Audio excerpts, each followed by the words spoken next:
Friend कैसे हैं आप लोग। तो फ्रेंड आप लोगों ने सुना होगा कि हाल ही में एक न्यूज़ आई है जो कि दिल्ली लाल किले की है और वहाँ पर ऐसा ब्लास्ट हुआ है। केवल कार का नाम ले रहे हैं वैसे तो, पर वहाँ पर बहुत एकदम आश्चर्यचकित हुआ है ब्लास्ट। लग ही नहीं रहा है कि ये केवल कार दुर्घटना है। सुभाष जी बता रहे हैं न्यूज़ में, आप देखिए उनके साथ रहिए। क्या एक साधारण कार ब्लास्ट इतना भयावह हो सकता है कि 10 लोगों की जान चली जाए?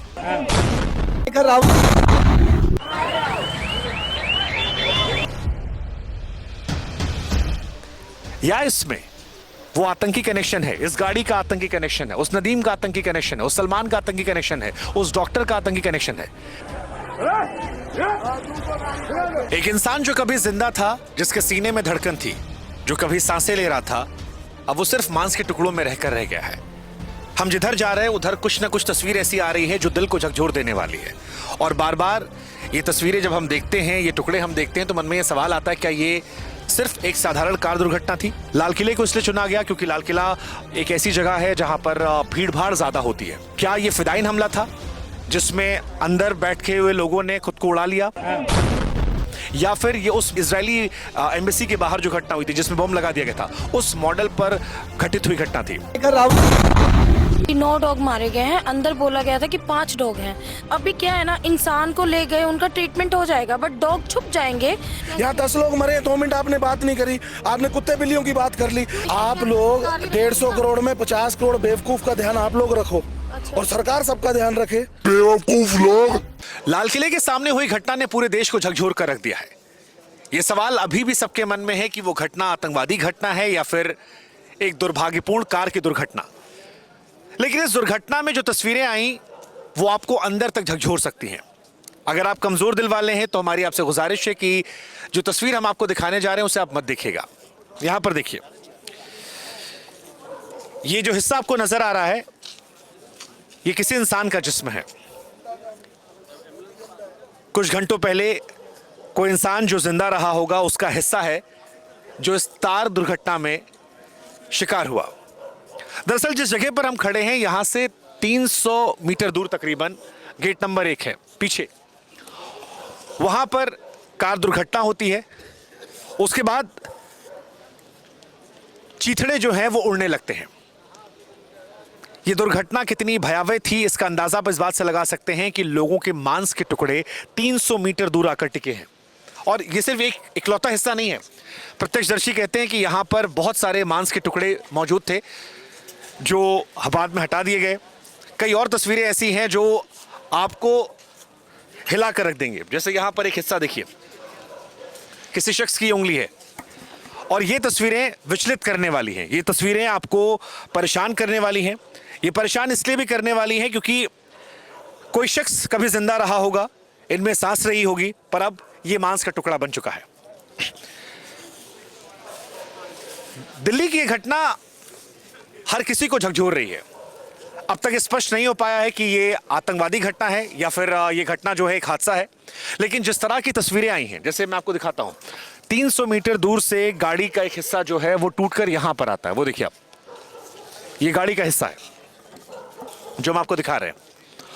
और जिस तरह से ये ब्लास्ट हुआ है उसके बाद ये सवाल उठ रहा है कि क्या वाकई में ये कार दुर्घटना थी या फिर कोई गहरी साजिश।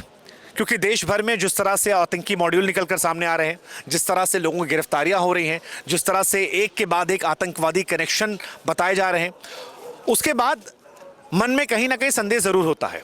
और यहां मौजूद होने के बाद जब आप 300 मीटर की दूरी पर हैं, बार बार मैं स्पष्ट कर दूं कि 300 मीटर की दूरी पर हम हैं। अगर एक नॉर्मल i20 कार में जिसमें सीएनजी सिलेंडर कहा गया बाद में फिट कर दिया गया, अगर एक साधारण कार दुर्घटना थी तो क्या शरीर के हिस्से 300 मीटर दूर छटक कर यहां आते? क्या हाथों की उंगलियां टूटकर वहां गिरती? ये 300 मीटर दूर कार का हिस्सा है। अब बताया जा रहा है कि जिस गाड़ी में ये ब्लास्ट हुआ उस गाड़ी में कुछ लोग सवार थे। चलती गाड़ी में यह हादसा होता है। i20 कार थी। इस गाड़ी को लेकर जो जानकारी सामने आई है वो ये है कि ये सलमान नाम के किसी व्यक्ति की गाड़ी थी। सलमान के पास हरियाणा पुलिस गई, पता लगा कि ओखला में ये गाड़ी बेची गई थी। सलमान को हिरासत में लिया गया, उससे पूछताछ शुरू हुई। पूछताछ में उसने खुलासा किया कि ये गाड़ी उसने 1.5 साल पहले बेच दी थी। फिर जब कड़ियां जोड़ी गई तो पता लगा कि ये गाड़ी नदीम नाम के किसी शख्स को बेची गई थी। नदीम के बारे में जो जानकारी निकल कर आई है वो ये है कि नदीम फरीदाबाद में भी था, लेकिन मूल रूप से वो पुलवामा का रहने वाला था। पुलवामा का नाम आते ही आपको आपके जहन में आरडीएक्स याद आता है, वो आतंकवादी घटना याद आती है जिसने देश को झकझोर कर रख दिया था। वो घटना जिसको लेकर आज भी कई सारे सवाल जिंदा है। पुलवामा का कनेक्शन क्या आतंकवादी कनेक्शन है या ये महज एक कोइंसिडेंस है, ये अपने आप में एक सवाल है। लेकिन यहाँ मौजूद लोग बार बार ये सवाल पूछते हैं कि क्या सीएनजी कार घटना इतनी बड़ी हो सकती है कि 300 मीटर दूर तक ये परखच्चा पड़ा रहे? क्या ये केवल इत्तेफाक है कि फरीदाबाद के अंदर ही आईडी मिलता है और उसी फरीदाबाद में वो तारीख मिलता है जिसका कनेक्शन इस गाड़ी से होता है जो मूल रूप से पुलवामा का रहने वाला है, या फिर फरीदाबाद में वो गिरफ्तारी का तारीख से कोई कनेक्शन है? वो जो कार्रवाई गुजरात एटीएस ने की थी उसका कनेक्शन है? वो पिछले 3-4 दिनों में जो कार्रवाइयां हुई हैं क्या उनका कोई कनेक्शन है? ये सवाल बड़ा महत्वपूर्ण हो चला है और इसी सवाल को लेकर जांच जारी है। आतंकवादी कनेक्शन की थ्योरी पर जोर इसलिए भी दिया जा रहा है क्योंकि लाल किले की इस घटना, ये सारी घटना दिल्ली लाल किले की है जो बता रहे हैं न्यूज़ में, आप देखिए। और बताया जा रहा है कि यहाँ पर एनिमल्स भी हैं, छोटे छोटे कुत्ते, बिल्ली और गाय भैंस जैसे जानवर रहते हैं जो आमतौर पर रोड पर वो बता रहे हैं कि वो भी घायल हुए हैं। देखिए पूरी जानकारी बता रहे हैं इस न्यूज़ पर। इसी सवाल को लेकर जांच जारी है। आतंकवादी कनेक्शन की थ्योरी पर जोर इसलिए भी दिया जा रहा है क्योंकि लाल किले की इस घटना के तुरंत बाद एक थ्योरी चल रही थी कि ये सीएनजी कार में हुई घटना है। दूसरी थ्योरी जो थी वो आतंकवादी कनेक्शन को लेकर थी। लेकिन आतंकी कनेक्शन को लेकर जोर इसलिए बार बार जा रहा है क्योंकि जब अमित शाह यहां पहुंचे तो अमित शाह देश के गृह मंत्री होकर उन्होंने 2 बातें बड़े स्पष्ट तौर पर कही। एक कि 8 से अधिक लोगों की मौत हुई है और दूसरी बात कि हर एंगल से जांच जारी है। 6:52 की घटना के बाद रात को 11-12 बजे तक जब तक यहां पर भीड़-भाड़ थी, अधिकारियों का आना जाना था, तो हमने ये देखा कि यहाँ पर एनआईए की टीम पहुंची थी, एनएसजी के लोग पहुंचे थे जो वेरीफाई करना चाह रहे थे कि क्या जो घटना हुई उसमें किसी प्रकार के विस्फोटक का इस्तेमाल किया गया।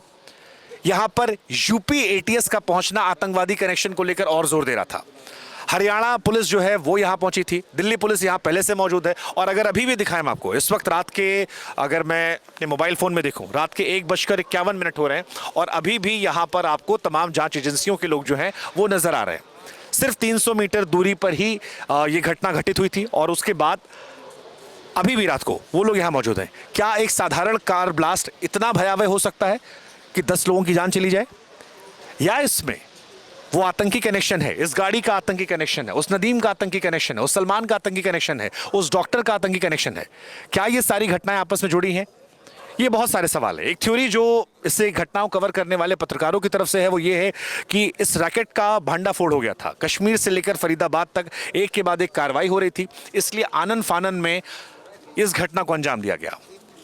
जब तक आधिकारिक तौर पर कोई बात ना आए तब तक किसी बात की पुष्टि करना शायद सही नहीं होगा। लेकिन तमाम थ्योरीज, तमाम जो बातें निकल कर आ रही हैं, अलग अलग एंगल निकल कर आ रहे हैं, उसमें एक महत्वपूर्ण एंगल ये भी कहा जा रहा है ऑफ द रिकॉर्ड बातचीत में कि ये घटना को आनन फानन में अंजाम दिया गया। लाल किले को इसलिए चुना गया क्योंकि लाल किला एक ऐसी जगह है जहां पर भीड़ भाड़ ज़्यादा होती है। हालांकि अभी भी ये स्पष्ट नहीं है कि इस घटना में क्या ये फिदाइन हमला था जिसमें अंदर बैठे हुए लोगों ने खुद को उड़ा लिया, या फिर ये उस मॉडल पर, उस इजरायली एम्बेसी के बाहर जो घटना हुई थी जिसमें बम लगा दिया गया था, उस मॉडल पर घटित हुई घटना थी। जांच एजेंसियों की नज़र है, लेकिन जो कुछ है वो ये बता रहा है कि सब कुछ इतना सीधा नहीं है। कम से कम एनआईए, एनएसजी, यूपी एटीएस की मौजूदगी कहती है। फिलहाल दिल्ली और आसपास के जितने भी इलाके, राज्य हैं, चाहे वो उत्तर प्रदेश की बात कर लीजिए, राजस्थान की बात कर लीजिए, हरियाणा की बात कर लीजिए, वहाँ पर हाई अलर्ट है। और सभी राज्यों की जो पुलिस है, सभी राज्यों की जो इंटेलिजेंस है, सभी राज्यों के जो अधिकारी हैं वो यहाँ पर मौजूद हैं। क्या निकलेगा वो वक्त बताएगा, लेकिन जो कुछ है वो परेशान करने वाला है, देश का दिल दहलाने वाला है। क्योंकि लाल किले पर हमला होना देश की प्रतिष्ठा पर हमला होना, लाल किले के पास ही हमला होना देश की प्रतिष्ठा पर हमला होना है। भीड़ भाड़ वाले इलाकों में हमला होना डराने वाला है। कल सुबह होगी, लेकिन जब लोग निकलेंगे तो शायद वो डर होगा। दिल्ली के लाल किले के बाहर जो गाड़ी में ब्लास्ट हुआ उससे सिर्फ इंसानों की जान नहीं गई, बेजुबानों की भी जान गई है। और कई लोग ऐसे हैं जो इन बेजुबानों के लिए आवाज़ उठाने आए। कई लोग यहाँ पहुंचे जो उन बेजुबानों के लिए पहुंचे थे। कौन है आप लोग? सर हम लोग एनिमल वेलफेयर से हैं, मेरा नाम रेनू है। हम लोग अभी आए थे उन जानवरों के लिए जो अंदर मारे गए हैं। हमारे पास वीडियोस आए थे जिसमें एक बच्चा, हम बच्चा प्रोनाउंस करते हैं जानवरों को, एक बच्चा जिसके बम ब्लास्ट से पूरा फट चुका है वो, तो उसकी बॉडी की मुझे नहीं लग रहा कि यहाँ कदर है अंदर, क्योंकि इंसानों के लिए ज़्यादा दिल धड़कता है लोगों का, जानवरों के लिए कम। तो हम सोच रहे थे कि हम कम से कम उन बच्चों को सबको बॉडी में उनकी बॉडी अपनी एम्बुलेंस में डाल के ले जाएं ताकि उनको 2 गज मिट्टी नसीब हो जाए। सर अभी तक तो ना इन्होंने बोला है कि 9 डॉग मारे, 8-9 तो मरे हैं। 9 डॉग मीडिया वालों ने ही बोला है कि 9 डॉग मारे गए हैं, अंदर बोला गया था कि 5 डॉग हैं। तो हमने कहा कि सर जिन इंजर्ड भी हुए होंगे, चोटें भी लगी होंगी, आप वो बच्चे हमें रेस्क्यू करने दो, क्योंकि उनको अभी क्या है ना, इंसान को ले गए उनका ट्रीटमेंट हो जाएगा, बट डॉग छुप जाएंगे, फिर उसमें मैगेट्स हो जाएंगे, मक्खियाँ बैठेंगी, कीड़े पड़ेंगे, फिर वो सड़ जाएंगे, फिर वो मर जाएंगे। आप लोग कितनी देर पहले यहाँ पर आए थे? हमें हो गया है 3 घंटे हो गए यहाँ पे। जैसे हमें पता चला ब्लास्ट हुआ, हम तुरंत आ गए यहाँ पे। आप लोग कहाँ रहते हो? हम लोग नॉर्थ दिल्ली से हैं और मतलब अलग अलग सर्कल से डिवाइड है। मैं नांगलोई से हूँ, ये कालका जी से है, भाई फरीदाबाद से है, ये नॉर्थ दिल्ली से है। तो आप लोगों को कैसे पता लगा कि यहाँ पर जानवरों की भी डेथ हुई है? सर हमारे पास ना वीडियोस आ जाते हैं, हमारे व्हाट्सएप ग्रुप्स बने हुए हैं एनिमल्स के लिए। अभी जो सरकार ने एक सुप्रीम कोर्ट ने आदेश निकाला है कि सड़कों से गायें कुत्ते इनको हटा दिया जाए, हम उसके लिए भी प्रदर्शन कर रहे थे जब हमारे पास वीडियोस आए। तो आप लोगों को फिर उनकी बॉडीज मिली? नहीं, हम अंदर गए थे 2 जने, तो उन्होंने कहा कि अभी ह्यूमंस के लिए अंदर छानबीन चल रही है, फॉरेंसिक टीम लगी है, आप लोग वेट करो, आपको बता दिया जाएगा। तो हमने कहा ठीक है, हम वेट करते हैं। तो कब तक वेट करोगे आप? सर अब जब तक हम खड़े हैं यहाँ पे कर रहे इस हैं। वक्त रात के कितने बज रहे हैं? इस वक्त रात के 1:26। हाँ जी, तो आप लोग कब तक यहाँ पर रुकोगे? आधी रात का वक्त हो चुका है। देखेंगे अभी 4 बजे तक तो देखेंगे यहाँ पे क्या टाइम होता है। उन्होंने बहुत तेज गुस्से में बोला कि अभी अंदर काम चल रहा है इंसानों का, आपको अंदर किसने आने दिया, बाहर निकलिए यहाँ से।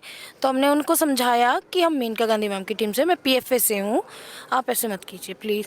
उन्होंने बोला कोई बात नहीं, हम आपको इन्फॉर्म करेंगे, आप जाइए बाहर। हालांकि वो भी अपना काम करे, क्योंकि उनको भी, हाँ मतलब वो एक ह्यूमन एंगल है, क्योंकि एक बहुत बड़ी घटना है जिसमें देश की सारी एजेंसियां जांच कर रही हैं। उस वक्त शायद उन पर भी बहुत ज़्यादा प्रेशर होगा। सर अगर आप माइंड नगर में एक बात बोलना चाहती हूँ। लिए बने रहिए सुभाष मिश्रा जी के साथ, वो आपको सारी जानकारी बिल्कुल सही देंगे कि क्या हुआ है, और वो बताएंगे, जुड़े रहिए उनके साथ में।